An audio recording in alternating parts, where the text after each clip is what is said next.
اللہ ہی اللہ کیا کرو، دکھ نہ کسی کو دیا کرو، جو دنیا کا مالک ہے نام اسی کا لیا کرو۔ السلام علیکم ورحمۃ اللہ وبرکاتہ۔ ناظرین استقبال ہے، سواگت ہے آپ کا viral news live studio Jalgaon Maharashtra India میں۔ میں آپ کا میزبان مفتی محمد ہارون ندوی۔ آئیے انٹرنیشنل ٹاپ 5 نیوز، دنیا کی 5 بڑی خاص اہم خبروں پر نظر ڈالتے ہیں۔ لیکن سب سے پہلے میں اپیل کروں گا کہ جو ساتھی نئے ہیں اور ابھی تک اس بے باک سچے چینل سے جڑے نہیں ہیں، اگر آپ چاہتے ہو کہ آپ کو ملک بھارت کی اور پوری دنیا کی صحیح اور سچی خبریں دیکھنے اور سننے کو ملے تو پھر آپ اس چینل سے جڑ جائیے، سبسکرائب کر لیجئے ہمارے اس چینل کو، بیل آئیکن گھنٹی کے بٹن کو دبا دیجئے تاکہ ہماری ہر ویڈیو ہر خبر آپ کو آپ کے موبائل پر مل سکے۔ اور ہاں ناظرین، ہم ہر روز ایک اپیل کرتے ہیں کہ پلیز یہ ایک پرائیویٹ چینل ہے اور چینل چلانے کے لیے پوری ایک ٹیم کام کرتی ہے، بڑا روپیہ پیسہ خرچ ہوتا ہے۔ اگر آپ چاہتے ہو کہ ایسے چینل جو ظلم اور ظالموں کے خلاف بے باک انداز میں بول رہے ہیں، اگر آپ چاہتے ہو کہ ایسے چینل مضبوط ہوں تو پلیز آپ چینل کی فائنینشیل ہیلپ، مالی تعاون، مالی مدد ضرور کیجیے۔ اسکرین پر آپ نظر ڈالیں، ہمارے چینل کا بینک اکاؤنٹ نمبر بھی دیا گیا ہے، اور اگر آپ آن لائن پیسہ بھیج کر مدد کرنا چاہتے ہیں تو گوگل پے، فون پے اور پے ٹی ایم تینوں کا ایک ہی نمبر ہے 9637541786۔ اللہ نے جو بھی آپ کو طاقت دی ہے اس اعتبار سے ہر دن یا ہفتے مہینے میں ایک بار ہی صحیح 100 200 500 1000 جو بھی آپ مدد کر سکتے ہیں پابندی سے مدد کیجیے، چینل کو مضبوط کیجیے، ہمارا ساتھ دیجیے۔ ناظرین، پہلی بڑی خبر اس وقت پڑوسی ملک پاکستان کو لے کر آ رہی ہے۔ جی ہاں، آپ جانتے ہیں کہ اس وقت ہندوستان اور پاکستان میں کشیدگی کا، تناؤ کا، نفرتوں کا اور جنگ کا ماحول ہے۔ لیکن اس دوران پڑوسی ملک پاکستان سے خبر آ رہی ہے کہ پاکستانی رکن پارلیمنٹ طاہر اقبال پارلیمنٹ میں رونے لگے۔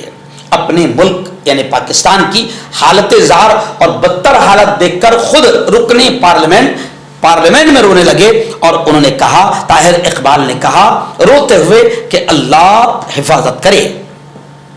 آج پاکستانی پارلیمنٹ میں اس وقت اچانک سناٹا چھا گیا جب سابق فوجی افسر اور رکن پارلیمنٹ طاہر اقبال اچانک جذباتی ہو کر رو پڑے۔ ہندوستان کے ذریعے آپریشن سندور کے تحت پاکستان میں کیے گئے سرجیکل اسٹرائک کے بعد پاکستان میں ڈر خوف کا ماحول ہے۔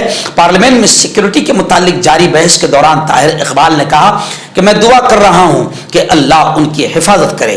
طاہر اقبال کا پارلیمنٹ میں دیا گیا بیان اور جذباتی ہو کر رو دینا اس بات کا واضح ثبوت ہے کہ وہاں کی سیاسی اور سیکورٹی صورتحال اچھی نہیں ہے۔ ہندوستانی مسلح افواج کے آپریشن سندور نے پاکستان کی بنیادیں ہلا کر رکھ دی ہے۔ ناظرین، دوسری بڑی خبر غزہ فلسطین کے حالات کو لے کر آ رہی ہے۔ آپ جانتے ہیں کہ دنیا کے سب سے بڑے آتنکوادیوں نے غزہ اور فلسطین کا کیا حال بنا دیا، لیکن اس کے باوجود بھی سلام غزہ اور فلسطین کے اہل ایمان کو کہ وہ کسی بھی طرح سے پیچھے ہٹنے کو تیار نہیں ہیں۔ اور جبکہ گزشتہ کل بھی اور 2 دن پہلے بھی غزہ میں سینکڑوں لوگ مارے گئے ہیں۔ سیز فائر، جنگ بندی کا اعلان ہونے کے باوجود بھی دنیا کے ان آتنکوادیوں نے غداری کیا اور لگاتار غزہ کے ہاسپٹل، اسکول، بازار اور کیمپوں پر جہاں لوگ پناہ لیے گئے وہاں پر بھی بمباری کی اور سینکڑوں فلسطینیوں کو شہید کیا۔ خیر، فی الحال یہ بھی خبر آ رہی ہے کہ غزہ میں جنگ بندی کے حوالے سے بات چیت کی کوئی پیش رفت نہیں ہوئی۔ حماس کا ایسا بیان آیا ہے۔ حماس کے ایک وفد نے بدھ اور جمعرات کو دوحہ یعنی قطر میں مصری اور قطری ثالثوں کے ساتھ غزہ کی پٹی میں جنگ بندی پر بات چیت کی ہے، لیکن جمعہ کے روز تحریک کے قریبی ذرائع نے بتایا کہ اس میں کوئی بھی پیش رفت نہیں ہوئی ہے۔ ناظرین، میانمار اور بنگلہ دیش کو لے کر بڑی خبر آ رہی ہے۔ جی ہاں، چرچا شروع ہے کہ کیا برما یعنی میانمار اور بنگلہ دیش کی بارڈر پر سرحد پر کچھ بڑا ہونے والا ہے، کیونکہ امریکی فضائیہ کے افسروں نے بڑے سامان کے انتظار میں ڈھاکہ میں ڈیرے ڈال دیے ہیں۔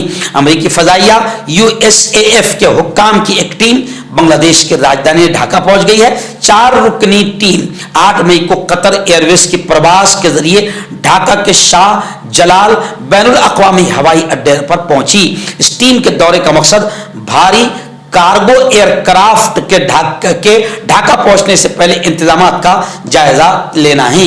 دعویٰ کیا جا رہا ہے کہ ان افسران کا تعلق ڈیفنس انٹیلیجنس ایجنسی سے ہے۔ ڈھاکہ پہنچنے والے بڑے کارگو کو مبینہ طور پر بنگلہ دیش کی بارڈر کے راستے میانمار بھیجا جائے گا۔ اس میں خطرناک ہتھیار ہونے کا امکان ہے۔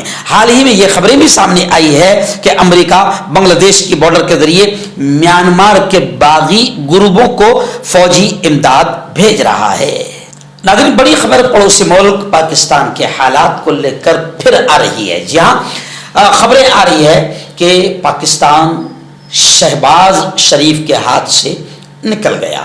ویسے بھی پاکستان میں سرکار اور حکومت کی کچھ نہیں چلتی، پاکستان آرمی کے ہاتھ میں ہے، جبکہ ہمارے پیارے ملک ہندوستان میں آرمی سرکار کے ہاتھ میں ہوتی ہے اور سرکار کے اشارے پر چلتی ہے، آگے بڑھتی ہے، سفر کرتی ہے۔ لیکن پاکستان میں آرمی نے پورا قبضہ کیا ہوا ہے، سرکار لاچار، مجبور اور بے بس ہے۔ مگر خبر یہ آ رہی ہے کہ اب جو شہباز شریف ہے، موجودہ وزیر اعظم، ان کے ہاتھوں سے پاکستان نکل گیا، اس لیے ان کے بھائی نواز شریف نے خود حالات کو سنبھالنے اور امن کی طرف پہل کرنے کی ذمہ داری سنبھال لی۔ اپنے بھائی کو بچانے کے لیے نواز شریف فوراً سرگرم ہو گئے ہیں، کیونکہ اس وقت ابھی فی الحال پاکستان کے بڑے برے حالات ہیں۔ ناظرین، آخری بڑی خبر آ رہی ہے۔ جی ہاں، آپ جانتے ہیں کہ ہندوستان اور پاکستان کے درمیان جنگ کا ماحول بن چکا ہے اور کبھی بھی کچھ بھی ہو سکتا ہے۔ باقاعدہ بھارت میں بھی 29 سے 30 ہوائی اڈوں کو سیل کر دیا گیا ہے اور پوری طریقے سے بھارت تیار ہے۔ اور الحمدللہ اس سے پہلے جتنے بھی جنگیں پاکستان کے ساتھ ہوئی ہے، پاکستان کو زبردست شکست ہوئی ہے، لیکن پاکستان، وہ کہتے ہیں نا، کتے کی دم ٹیڑھی کی ٹیڑھی، ماننے کو تیار نہیں ہے، مگر بھارت پوری طریقے سے ایکشن موڈ میں ہے اور ایکشن موڈ میں ہیں۔ لیکن اس دوران ایک بڑی خبر آ رہی ہے کہ ہندوستان اور پاکستان کے تناؤ کشیدگی کے درمیان بلوچستان کی آزادی کے مطالبے نے زور پکڑ لیا۔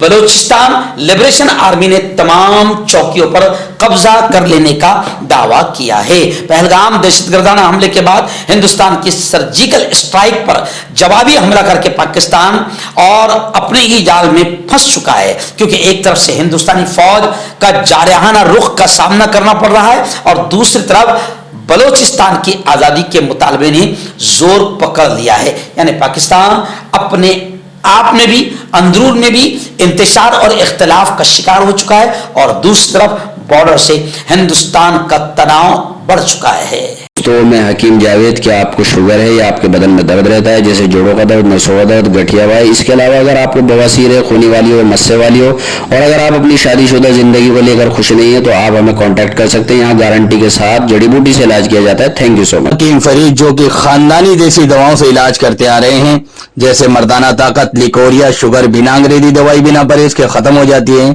اس کے علاوہ جوڑوں کا درد، گھٹنوں کا درد، کمر درد، کھجلی، بواسیر، خون یا مسے والی، وزن کم کرنا، وزن بڑھانا، تل مسے، آنکھوں کے اوپر کی چربی، بالوں کا جھڑنا، بالوں میں کیڑا لگنا، بھی کانٹیکٹ۔ مردانہ طاقت حاصل کرے 72 گھنٹوں کے اندر، وہ بھی جڑی بوٹیوں دوارا۔ حکیم یعقوب خان سے کانٹیکٹ کریں جو کہ 75 سالوں سے حکمت کر رہے ہیں۔ اس کے علاوہ جوڑوں میں درد، گردوں میں پتھری، شوگر، کھجلی، لیکوریا کا گارنٹی سے علاج کیا جاتا ہے۔ ابھی کانٹیکٹ کریں۔